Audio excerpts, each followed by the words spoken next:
പ്രതിരോധ രംഗത്ത് വൻ മുന്നേറ്റം നടത്തി ചൈന. ഹൈപ്പർസോണിക് സാങ്കേതിക വിദ്യയിൽ വമ്പൻ നേട്ടമാണ് ചൈന കൈവരിച്ചിരിക്കുന്നത്. അത്യാധുനിക ഹൈപ്പർസോണിക് മിസൈലായ ഫെറ്റിയൻ 2 വിജയകരമായി ചൈന പരീക്ഷിച്ചു. വടക്കു പടിഞ്ഞാറൻ ചൈനയിലാണ് മിസൈൽ പരീക്ഷണം നടത്തിയത്.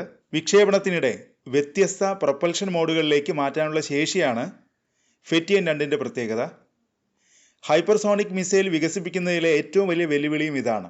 ഫെറ്റിയൻ 2ന്റെ പ്രധാന സവിശേഷത മണ്ണെണ്ണയും ഹൈഡ്രജൻ പെറോക്സൈഡും ചേർന്ന റോക്കറ്റ് ബേസ്ഡ് കമ്പൈൻഡ് സൈക്കിൾ എഞ്ചിനാണ്. ലിക്വിഡ് ഓക്സിജൻ പോലുള്ള ക്രയോജനിക് ഇന്ധനങ്ങൾ ഉപയോഗിക്കുന്ന പരമ്പരാഗത ഹൈപ്പർസോണിക് വാഹനങ്ങളിൽ നിന്ന് വ്യത്യസ്തമായി ഫെറ്റിയൻ 2 പറക്കലിനിടെ അന്തരീക്ഷ ഓക്സിജനും ഉപയോഗിക്കുന്നു. ഇത് ഇന്ധനക്ഷമത മെച്ചപ്പെടുത്തുന്നു. പരീക്ഷണത്തിനിടെ ടേക്ക് ഓഫിൽ തള്ളൽ നൽകുന്ന ഇജക്ടർ മോഡിൽ നിന്ന് സുഗമമായി റാംജെറ്റ് മോഡിലേക്ക് റോക്കറ്റ് മാറി. എഞ്ചിൻ എയർ ബ്രീത്തിങ് പ്രൊപ്പൽഷൻ ഉപയോഗിക്കുന്ന മോഡാണ് റാംജെറ്റ് മോഡ്. സുസ്ഥിരമായ ഹൈപ്പർസോണിക് പറക്കലിന് ഈ മാറ്റം വളരെ നിർണായകമാണ്. ഫെറ്റിയൻ 2 അതിൻ്റെ മുൻ പതിപ്പിനെ അപേക്ഷിച്ച് നിരവധി മാറ്റങ്ങൾ വരുത്തിയിട്ടുണ്ട്. റോക്കറ്റിന്റെ ഹെഡിന് സമീപം വലിയ ടെയിൽ ഫിന്നുകളും പുതിയ ചിറകുകളുമുണ്ട്. ഉയരത്തിൽ ഉയർന്ന വേഗതയിൽ പറക്കുമ്പോൾ സ്ഥിരതയും നിയന്ത്രണവും മെച്ചപ്പെടുത്താൻ ഈ മാറ്റം സഹായിക്കും.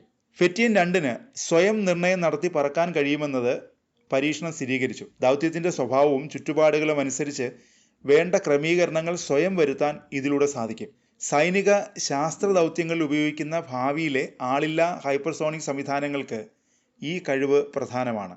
ഫെറ്റിയൻ 2 മണ്ണെണ്ണ ഹൈഡ്രജൻ പെറോക്സൈഡ് മിശ്രിതമാണ് ഇന്ധനമായി ഉപയോഗിക്കുന്നത്. പരമ്പരാഗത ക്രയോജനിക് ഇന്ധനങ്ങളിൽ നിന്നുള്ള ഒരു മാറ്റമാണിത്. മണ്ണെണ്ണയ്ക്ക് ദ്രാവക ഹൈഡ്രജനേക്കാൾ ഊർജം കുറവാണെങ്കിലും അത് സംഭരിക്കാനും കൈകാര്യം ചെയ്യാനും എളുപ്പമാണ്. ഇത് രൂപകൽപ്പന ലളിതമാക്കുകയും ചെയ്യും. മാത്രമല്ല നന്നായി തണുപ്പിക്കാനുള്ള സംവിധാനങ്ങൾ ഒരുക്കേണ്ടിയും വരില്ല. ഫെറ്റിയൻ 2 വിജയകരമായി പരീക്ഷിച്ചതോടെ ഹൈപ്പർസോണിക് സാങ്കേതിക വിദ്യയിൽ ചൈനയെ മുൻനിരയിലെത്തിക്കുന്നു.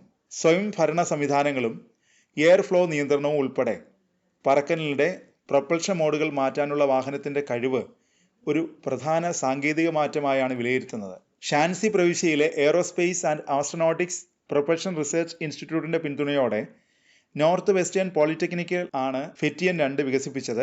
ഫെറ്റിയൻ 1നെ അടിസ്ഥാനമാക്കിയാണ് ഫെറ്റിയൻ 2 നിർമ്മിച്ചിരിക്കുന്നത്.